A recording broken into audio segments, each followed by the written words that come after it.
कि हम सबको यहाँ पर एकत्रित होने में आप अगुवाई किए हैं। इसी तरह से आज की इस दूसरे दिन की प्रार्थना सभा को हम आपके हाथ में सौंपते हैं। आप हम सबको अगुवाई कीजिए ताकि आपके अगुवाई के द्वारा से पिता इस प्रार्थनामय सभा जो है सुचारू रूप से चल सके। आज हम यहाँ जितने हैं हम सबों के साथ हो और आज की प्रार्थना करते हैं। आज की वक्ता के लिए मिसेस सिंह के लिए उनके साथ होइए। जो वचन प्रार्थना के लिए रखे हैं पिता, उस वचन के द्वारा से हम अपने आप को आपके हाथ में समर्पित कर सके। और जब मिसेस सिंह बोलते हैं उन्हें तो आप अगुवाई कीजिए। इसी तरह से इस सभा का भार हम आपके हाथ में सौंपते हुए ये छोटी विनती मसीह के नाम से मांगते हैं। दया कर सुन और ग्रहण कर, आमीन। बैठ जाएंगे। तो कल जैसे हमने प्रार्थना करने के लिए हम लोग सब ने किए हैं, तो आज भी उसी को हम लोग पहले दोहराएंगे। पहला है प्रशंसा स्तुति, दूसरा है क्षमा याचना, तीसरा है समर्पण और पवित्र आत्मा की अगुवाई, और चौथा है धन्यवाद। परमेश्वर को धन्यवाद देना चाहती हूँ इस मौका के लिए कि मैं आज इस 10 दिन के प्रार्थना सभा का दूसरे दिन में मैं आप लोगों के सामने प्रार्थना के बारे कुछ बता सकती हूँ बाइबल के द्वारा। और मैं कुछ नई कहानी तो तैयार नहीं की हूँ कि पुराना नियम में से हम लोग जानते हैं दानियल का कहानी। मैं पूरा कहानी तो आप लोग को नहीं बताऊंगी, लेकिन हम लोग सब कुछ जानते हैं दानियल के बारे में कि वो कैसा इंसान था। यहाँ पर दानियल 6 में दानियल का 6वां अध्याय, मैं सब तो नहीं पढ़ूंगी लेकिन कहानी वहाँ पर है, संक्षेप में मैं आप लोग को बताऊंगी क्योंकि कहानी हम सब जानते हैं। दानियल चैप्टर 6, उसमें कहा जाता है कि दानियल सिंहों के मन में, लोग वहाँ पर दारा राजा था और वहाँ पर दानियल को दानियल और उसके 3 साथी जो आए हुए थे, लेकिन दानियल और उसके तीनों साथी, उसमें से दानियल इस वक्त यहाँ पर दारा राजा, हम लोग जानते हैं राजा लोग राज करते थे तो राज सब बहुत अच्छा से चलता था। तो यहाँ पर मैं सिर्फ 6 का 4-5 पढ़ूंगी और 10 पढ़ूंगी।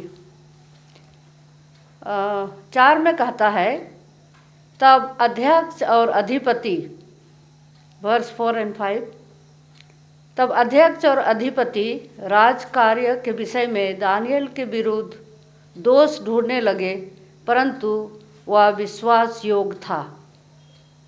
यहाँ पर कहा जाता है कि दानियल विश्वास योग्य था और उसके काम में कोई भूल ना दोष निकला, और वे ऐसा कोई अपराध या दोष ना पा सके। इतना सुंदर वचन लिखा हुआ है यहाँ पर। अगर हम अपने विश्वास में मजबूत रहें परमेश्वर के प्रति, तो हमारा कोई भी कुछ बिगाड़ नहीं सकते। यहाँ पर हम फिर 5 को मैं पढ़ती हूँ, तब वे लोग कहने लगे, हम उस दानियल के परमेश्वर की व्यवस्था को छोड़ और किसी विषय में उसके विरोध कोई दोष ना पा सकेंगे। वो खुद बोल रहे हैं। तो यहाँ पर हम लोग 4 पद में हम लोग देखते हैं, तब अध्यक्ष और अधिपति कार्य के विषय में दानियल के विरुद्ध दोष ढूंढने लगे। अब क्या करेंगे, कुछ नहीं कर पा रहे तो दोष ढूंढने लगे। हम लोग अभी भी ऐसा होता है, कोई इंसान ऐसा ढूंढने का कोशिश करते हैं कि अरे वो तो ऐसा किया है, ऐसा किया है, परंतु वह विश्वास योग्य था।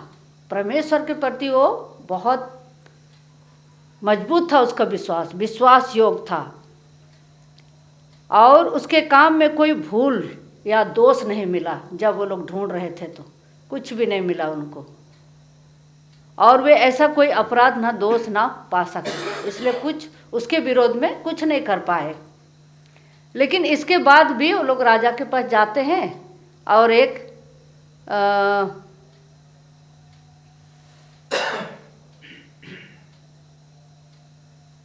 नियम का जो पत्र होता है वो लोग लिख करके बनाए। तब वे अध्यक्ष और अधिपति राजा के पास उतावली में आए और उसने कहा, हे राजा दारा, तू युगानुग जीवित रहे। 6 से पढ़ रही हूँ मैं। राजा के सारे अध्यक्षों ने और हाकिमों, अधिपतियों, न्यायों और गवर्नर सभी कोई ने भी आपस में सहमति की कि राजा ऐसा आज्ञा दे और ऐसी कड़ी आज्ञा निकले कि 30 दिन तक कोई वो राजा को बोलने लगे कि कोई ना तुझे छोड़कर ना किसी मनुष्य के और देवता से विनती करे, वह सिंहों के मन में डाल दिया जाएगा। तो ये नियम बनाए सारे जो राजा के अंडर में थे, अध्यक्षों, हाकिमों, अधिपतियों, न्यायों और गवर्नर सभी कोई सहमति से राजा को एक पत्र लिखकर उसमें उनका सिग्नेचर लिए और ये सब जानबूझ के दानियल को सिंह के मन में डालने के लिए, क्योंकि कोई भी दोष ढूंढ नहीं सक रहे हैं उसके विरोध में, इसीलिए। लेकिन दानियल विश्वास योग्य था, उसने कुछ भी गलत काम नहीं किया था। 10 पद में हम लोग पढ़ते हैं, जब दानियल को मालूम हुआ कि उस पात्र पर हस्ताक्षर किया गया, तब वह अपने घर में गया जिसकी उपरौटी कोठरी की खिड़कियां, ऊपर की कोठरी में खिड़की खोलकर यरूशलेम की ओर खुली रहती थी, और अपनी रीति के अनुसार जैसा वह दिन में 3 बार अपने परमेश्वर के सामने घुटने टेक कर प्रार्थना और धन्यवाद करता था, वैसे ही वो करता था। तो दानियल का ये नियम था अपने जीवन के प्रति कि मैं अपने परमेश्वर के प्रति विश्वास योग्य, और मैं 3 बार चाहे कुछ भी हो जाए अपने परमेश्वर के प्रति विश्वास योग्य था। उसका विश्वास बहुत मजबूत था, इसलिए वो दिन में 3 बार प्रार्थना करता था, कोई चीज़ का नहीं घबराता था, और घुटने टेक कर तो खिड़की खोलकर, ताकि लोग आके देखें कि ये क्या कर रहा है। इसके बाद ये लोग जो राजा के सिग्नेचर लिए, ये सब जाके आए, देखे कि दानियल ऐसा कर रहा है, क्योंकि नियम था 30 दिन में कोई ऐसा काम नहीं कर सकते हैं, ना प्रार्थना कर सकते। तो ये लोग गए, देख करके फिर आके राजा को खबर दिए कि दानियल तो आपका बात नहीं सुना, आपने आज्ञा दिया है, आपने सिग्नेचर किया, लेकिन दानियल नहीं सुन रहा, ऐसा क्यों? और जाके राजा को सब बता देते हैं।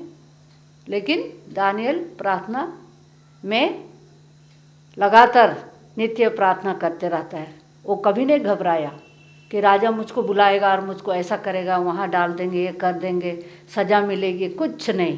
पर वो अपने परमेश्वर के प्रति विश्वास योग्य रहा और अपने विश्वास को मजबूत बनाए रखा, विश्वास में स्थिर रहा, और उसको कुछ भी नहीं हुआ, क्योंकि वो गलत नहीं किया है। ईश्वर के सामने उसने कुछ भी गलत नहीं किया, लेकिन उसको राजा को बताने के बाद, राजा तो आज्ञा दी, अब आज्ञा को नहीं बदल सकते, तो उन्होंने दानियल को सिंह के मान में डाल दिया।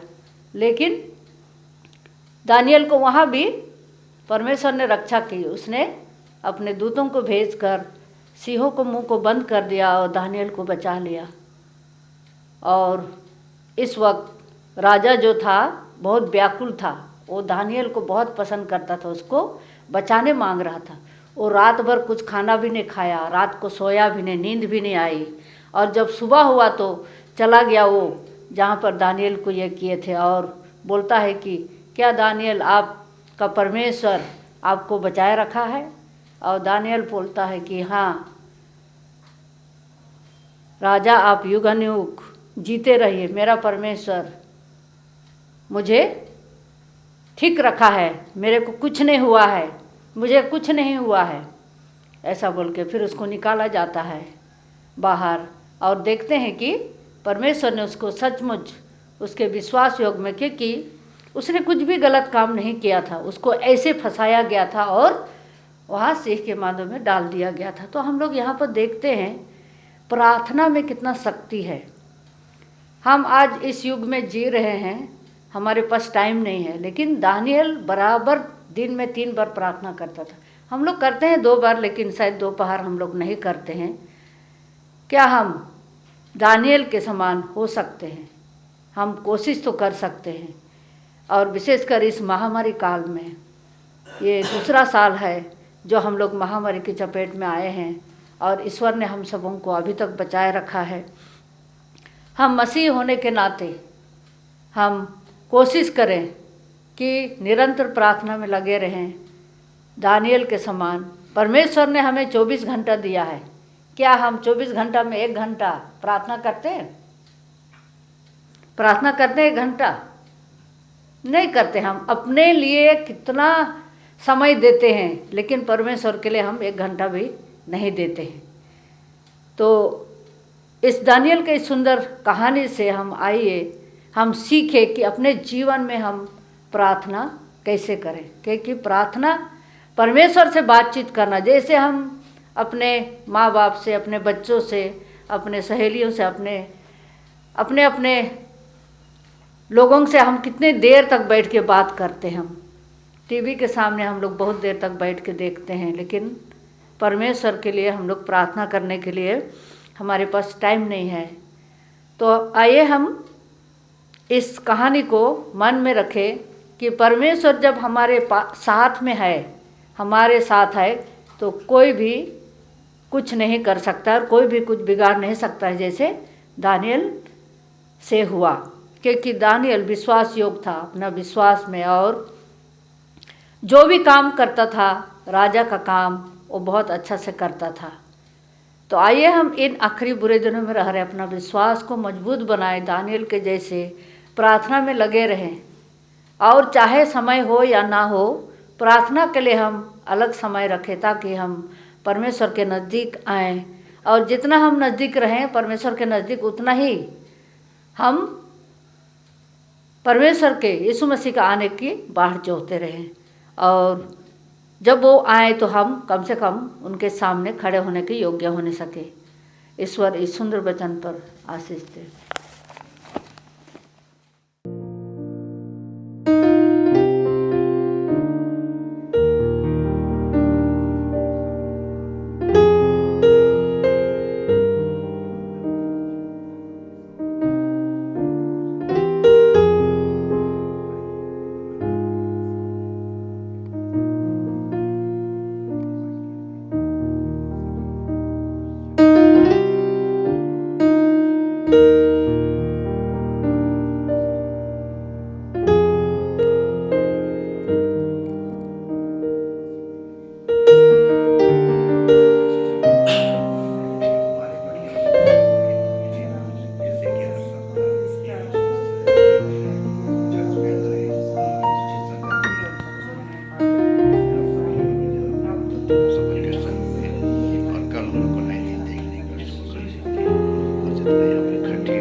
खड़े हो जाएंगे और गीत गाएंगे। हिंदी से 21 नंबर 21, धर्म के धन जमा करा, अकल हुई या तन करा। 21 नंबर सादरी से, माफ़ करिएगा, सादरी से।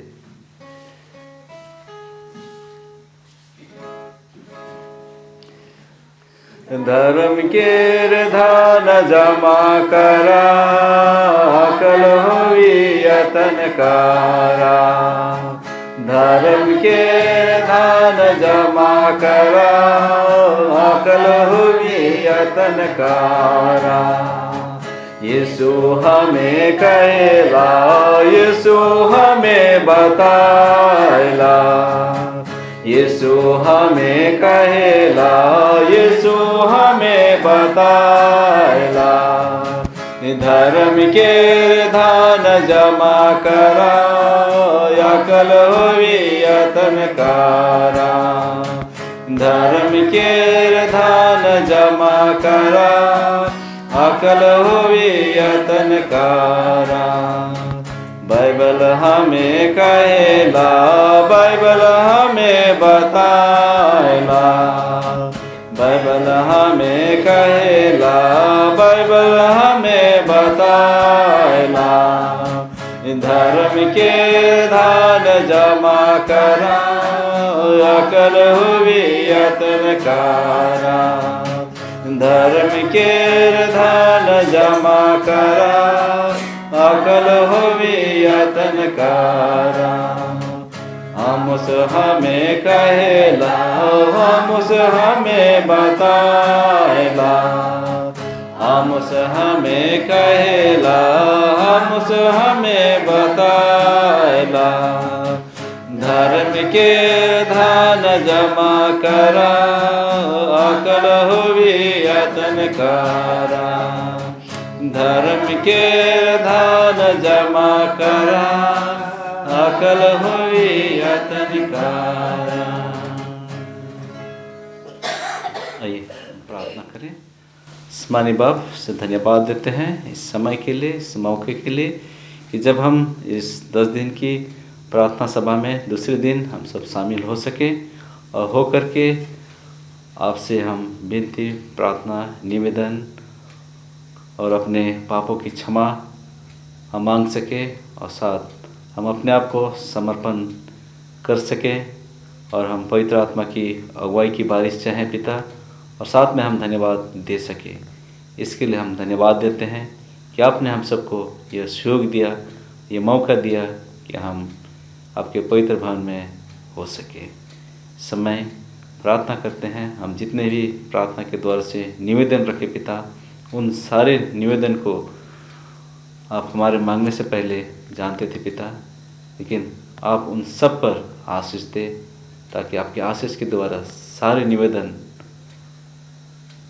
जो हमने मांगे पिता वह पूर्ण हो सके। इसी तरह से प्रार्थना करते हैं, जब हम यहाँ से विदा होते हैं सबको तो आशीष के साथ विदा कर, और इस रात्रि के समय हम सबको तो सुरक्षित रख ताकि कल फिर से हम नए दिन देख सके और आपको हम धन्यवाद दे सके और तीसरे दिन की सभा में हम शामिल हो सके। हमारे पापों को तो क्षमा कर, इस छोटी विनती मसीह के नाम से मांगते हैं, दया कर सुन और ग्रहण कर, आमीन।